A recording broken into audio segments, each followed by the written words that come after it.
ವಿಜಯಪುರ ಪುರಸಭೆಯ 10ನೇ ಅವಧಿಯ ಉಳಿದ ಅವಧಿಗೆ ಅಧ್ಯಕ್ಷ ಉಪಾಧ್ಯಕ್ಷರ ಚುನಾವಣೆಗೆ ಕೊನೆಗೂ ದಿನಾಂಕವನ್ನು ನಿಗದಿಪಡಿಸಿ ಸದಸ್ಯರಿಗೆ ತಿಳುವಳಿಕೆ ನೋಟಿಸ್ ಜಾರಿಗೊಳಿಸಲಾಗಿದೆ.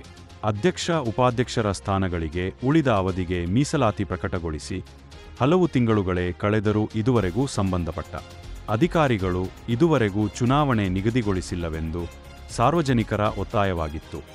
ಈ ಹಿನ್ನೆಲೆಯಲ್ಲಿ ಎಚ್ಚೆತ್ತುಕೊಂಡಿರುವ ಜಿಲ್ಲಾಡಳಿತ ಹೈಕೋರ್ಟ್ ಆದೇಶದಂತೆ ಚುನಾವಣೆಗೆ ಮಾರ್ಚ್ 10ರಂದು ಮಧ್ಯಾಹ್ನ 1 ಗಂಟೆಗೆ ಪುರಸಭೆ ಸಭಾಂಗಣದಲ್ಲಿ ಸಭೆಯನ್ನು ಆಯೋಜನೆ ಮಾಡುವ ಮೂಲಕ ದಿನಾಂಕ ನಿಗದಿಗೊಳಿಸಿ ಆದೇಶ ಹೊರಡಿಸಿದ್ದು ಎಲ್ಲಾ ಪುರಸಭೆ ಸದಸ್ಯರುಗಳಿಗೆ ತಿಳುವಳಿಕೆ ನೋಟಿಸ್ ಜಾರಿಗೊಳಿಸಿದೆ.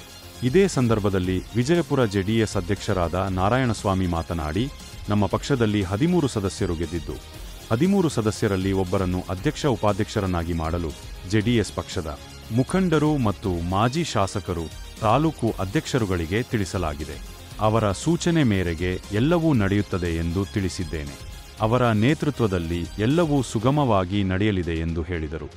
ಇದೇ ಸಂದರ್ಭದಲ್ಲಿ ಪುರಸಭಾ ಸದಸ್ಯ ಸಿ.ಎನ್. ರಾಮ ಮಾತನಾಡಿ, ಕಳೆದ ಬಾರಿ ಕಾಂಗ್ರೆಸ್ ಪಕ್ಷದ ದುರಾಡಳಿತವನ್ನು ಕಂಡು ವಿಜಯಪುರ ಜನತೆ ಜೆಡಿಎಸ್ ಪಕ್ಷಕ್ಕೆ ಬಹುಮತ ನೀಡಿದ್ದು, ಈ ಬಾರಿ ಜೆಡಿಎಸ್ ಪಕ್ಷದಿಂದ ಅಧ್ಯಕ್ಷ ಉಪಾಧ್ಯಕ್ಷರಾಗಿ ಉತ್ತಮ ಆಡಳಿತ ನೀಡಲಿದೆ.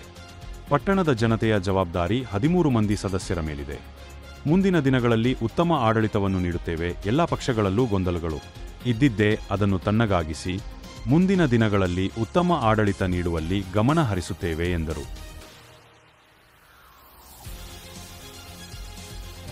ವಿಜಯಪುರ ಪುರಸಭೆ ಅಧ್ಯಕ್ಷರಿಂದ 1 ವರ್ಷದಿಂದ ಕಾಲ ಕಳೀತಾ ಇತ್ತು ಮತ್ತು ಸರ್ಕಾರ ವರದಿಯಿಂದ ವಿಷಯವಾಗಿ 10ನೇ ತಾರೀಕು ಮಾರ್ಚ್ 10ನೇ ತಾರೀಕು ಡೇಟ್ ಫಿಕ್ಸ್ ಆಗಿದೆ.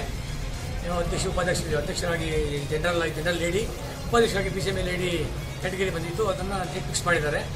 ಅದನ್ನು ನಾನು ಅಧ್ಯಕ್ಷನಾಗಿ ಅದನ್ನೆಲ್ಲ ಯಾರು ತಿಳಿಸಬೇಕು, ನಮ್ಮ ಪಕ್ಷದ ಅಧ್ಯಕ್ಷರಿಗೆ, ಜಿಲ್ಲಾಧ್ಯಕ್ಷರಿಗೆ, ಮಾಜಿ MLA ನಿಸರ್ಗ ನಾರಾಯಣಸ್ವಾಮಿ ಅವರಿಗೆ ವಿಷಯ ಮುಗಿಸಿದ್ದೀನಿ. ಇಷ್ಟರಲ್ಲೇ 13 ಜನ ಸದಸ್ಯರಿದ್ದೀವಿ ನಾವು ಜೆಡಿಎಸ್ನವರು. ಅವರೆಲ್ಲ ಕರೆದು ಸಭೆ ಮಾಡಿ ಯಾವ ಥರ ನಡ್ಕೊಬೇಕು ಅಂತ ಸೂಚನೆ ಕೊಡ್ತಾರೆ. ಅದರ ಜಿಲ್ಲಾ ಮಟ್ಟಕ್ಕೆ ಜಿಲ್ಲಾಧ್ಯಕ್ಷರಿಗೆ, ತಾಲೂಕು ಅಧ್ಯಕ್ಷರಿಗೆ ಮತ್ತು ನಮ್ಮ ಮಾಜಿ MLA ಅವರು ನಿಸರ್ಗ ನಾರಾಯಣಸ್ವಾಮಿ ಅವರಿಗೆ ತಿಳಿಸಿದ್ದೀನಿ.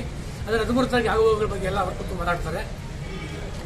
ಯಾರು ಆಯ್ಕೆ ಮಾಡಬೇಕು, ಯಾರು ಮಾಡಬೇಕು ಪಕ್ಷ ತೀರ್ಮಾನ ಮಾಡ್ತಾ ಇದೆ. ಪಕ್ಷಕ್ಕೆಲ್ಲ ಏನು ಪಕ್ಷ ಸೂಚನೆ ಕೊಡ್ತಾ ಇದೆ ಅದನ್ನು ನಾವು ಪಾಲನೆ ಮಾಡ್ತೀವಿ. 13 ಜನ ಅದನ್ನೇ ಪಾಲನೆ ಮಾಡ್ತೀವಿ ಅಂತ ಹೇಳ್ತಾ ಇದ್ದೀನಿ. ನನ್ನ ಹೆಸರು ಸಿ.ಎಂ. ರಾಮು, 8ನೇ ವಾರ್ಡಿನ ಜೆಡಿಎಸ್ ಪಕ್ಷದ ಪುರಸಭಾ ಸದಸ್ಯರು. ಈ ದಿನ ನಮಗೆ ಪುರಸಭೆ ವತಿಯಿಂದ, ಸರ್ಕಾರದ ವತಿಯಿಂದ, ಪುರಸಭೆ ವತಿಯಿಂದ ದಿನಾಂಕ 10ನೇ ತಾರೀಕು ನಮ್ಮ ಪುರಸಭೆಯ ಅಧ್ಯಕ್ಷರು ಉಪಾಧ್ಯಕ್ಷರ ಚುನಾವಣೆಯ ಒಂದು ನೋಟಿಸನ್ನು ನೀಡಿರುತ್ತಾರೆ.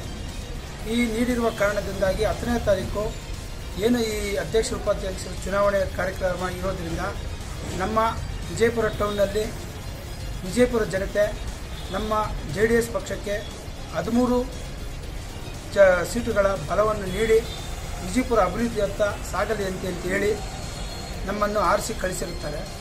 ಈ ವಿಚಾರವಾಗಿ ನಮ್ಮ 13 ಜನ ಪುರಸಭಾ ಸದಸ್ಯರಾದ ಜೆಡಿಎಸ್ ಸದಸ್ಯರು ಮತ್ತೆ ಒಟ್ಟಾಗಿರುವುದರಿಂದ ನಮಗೆ ಒಂದು ಆನೆ ಬಲ ಇರುವ ಒಂದು ವಿಶ್ವಾಸವಿದೆ.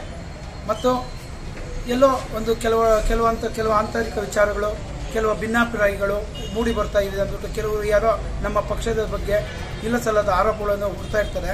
ಮನೆ ಅಂದ ಮೇಲೆ ಒಂದು ಗೊಂದಲ ಇದ್ದಿದೆ. ಅದನ್ನು ನಮ್ಮ ದೇವನಹಳ್ಳಿ ತಾಲೂಕು ಹಿರಿಯ ಮುಖಂಡರಿದ್ದಾರೆ, ಹಿರಿಯ ನಾಯಕರಿದ್ದಾರೆ, ಅವರೆಲ್ಲ ಒಂದು ಸಭೆ ಮಾಡಿ ನಮಗೆಲ್ಲ ಒಂದು ವಿಶ್ವಾಸವನ್ನು ಥರ ಇರಬೇಕು, ಪಕ್ಷ ನಡವಳಿಕೆ, ಪಕ್ಷ ಶಿಸ್ತು ಎಲ್ಲ ಬದ್ಧಗಳಿಂದ ಹೇಳಿ ನಮಗೆಲ್ಲ ಒಂದು ಒಳ್ಳೆಯ ರೀತಿಯಲ್ಲಿ ನಡೆಸ್ಕೊಳ್ಬೇಕಂತ ಒಂದು ತಿಳಿ ಮಾತನ್ನು ಹೇಳ್ತಾರೆ ಅಂದ್ಬಿಟ್ಟು ಒಂದು ವಿಶ್ವಾಸದಲ್ಲಿ ಇದ್ದೀನಿ. ಮತ್ತು ವಿಜಯಪುರದಲ್ಲಿ ಈ ಹಿಂದೆ ಕಾಂಗ್ರೆಸ್ ಪಕ್ಷವು ಆಡಳಿತ ಒಂದು ಇಲ್ಲದೆ ಒಂದು 8 ವರ್ಷಗಳ ಕಾಲ ಪುರಸಭೆ ಆಡಳಿತ ಅಭಿವೃದ್ಧಿ ಇಲ್ಲದೆ ಕುಂಠಿತವಾಗಿತ್ತು.